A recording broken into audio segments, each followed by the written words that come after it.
샬롬. 오늘 또 범어 달고나를 찾아주신 모든 성도님들을 주님의 이름으로 사랑하고 축복합니다. 오늘은 범어 달고나 41주차 둘째 날입니다. 오늘은 열왕기하 18장 19장 말씀을 읽으시면 되겠습니다. 북이스라엘이 멸망한 후 남유다의 운명은 어떻게 진행될까요?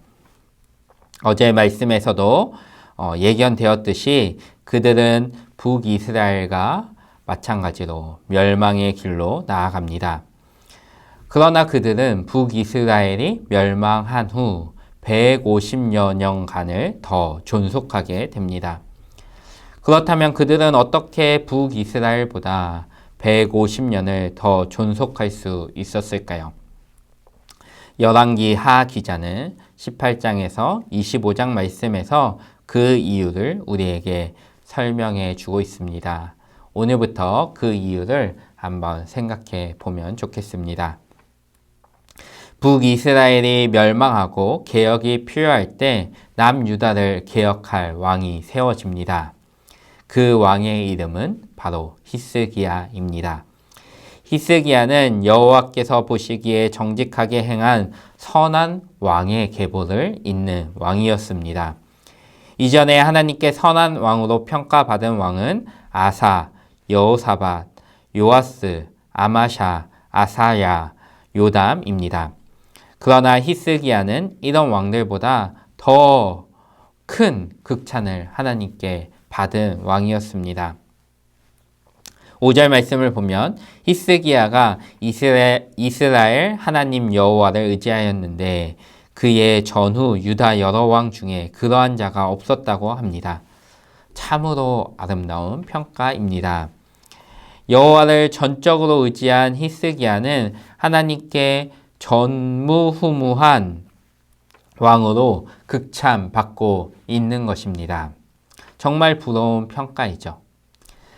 그렇다면 히스기야는 하나님께 어떻게 이런 평가를 받을 수 있었을까요?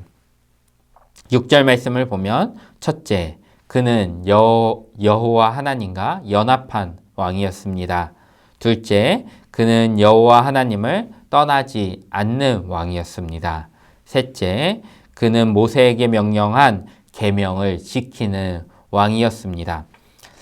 그래서 7절 말씀을 보면 여호와께서 그와 함께 하심으로 그가 어디로 가든지 형통했다고 합니다.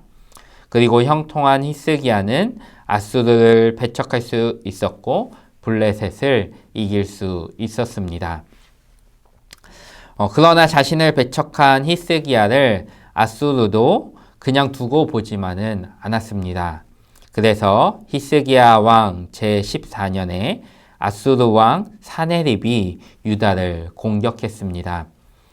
그리고 그 공격으로 절망을 느낀 히스기야는 우리의 기대와는 달리 사네립에게 굴복하고 그에게 많은 금과 은을 바쳤습니다. 히스기야가 여호와 하나님을 의지한 것이 아니라 돈으로 자신의 위기를 극복하려고 했던 것입니다. 이런 히스기야의 모습을 보면서 우리는 히스기야에게 실망하기도 합니다.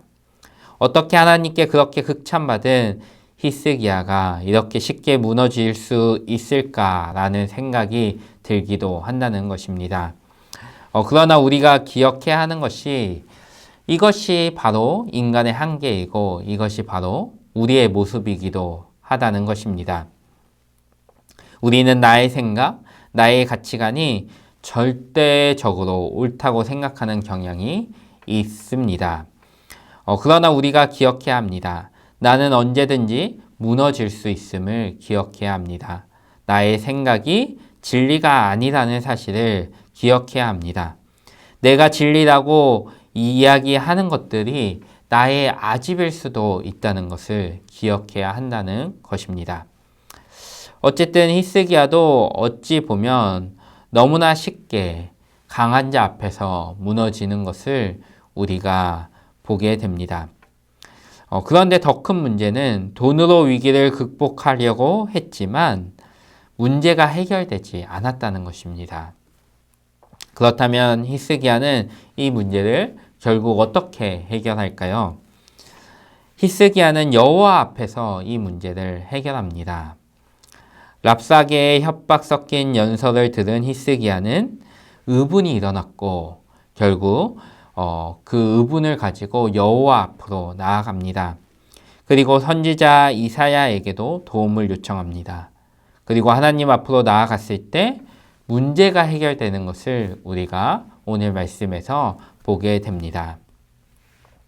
우리가 신앙생활을 하면서 히스기야처럼 넘어지고 흔들릴 때가 참으로 많습니다. 그러나 위대한 신앙인들은 죄를 지은 후에 돌아오는 속도가 참 빨랐습니다. 다윗이 그랬고 히스기야도 그랬습니다. 그래서 어찌 보면 신앙의 성숙도는 죄를 짓지 않는 것에서 승분하는 것이 아니라 죄를 짓고 얼마나 빨리 회개하고 돌아오는지에 달렸다고 이야기할 수도 있을 것 같습니다. 나는 나 자신에 대해서 얼마나 잘 알고 있나요? 나는 나의 신앙을 잘 점검하고 있습니까? 나의 약점과 나의 죄를 보고 경계하고 있습니까? 우리가 아무리 거룩하게 살려고 해도 죄를 지을 수밖에 없는 존재라는 것을 우리가 기억하길 바랍니다. 내가 아무리 신앙생활 잘하고 있다고 생각하더라도 하나님의 평가는 다를 수 있다는 것을 우리가 또한 기억해야 합니다. 그렇기에 우리는 항상 나의 신앙을 되돌아보아야 합니다. 그리고 하나님의 은혜가 없이는 아무것도 이룰 수 없다는 것을 기억하면서 하나님의 은혜를 갈망해야 합니다. 하나님의 은혜를 놓치면 결국 우리에게 남는 것은 나의 오름만 남습니다. 그러면 결국 우리는 교만한 자가 되는 것입니다. 우리 모두가 오늘 하루 하나님의 은혜를 구하면서 은혜 안에서 나의 죄를 발견하고 히스기야처럼 하나님께 돌이킬 수 있길 주님의 이름으로 간절히 축복합니다. 오늘도 범어 달고나 끝까지 들어주셔서 감사합니다. 내일 다시 뵙겠습니다.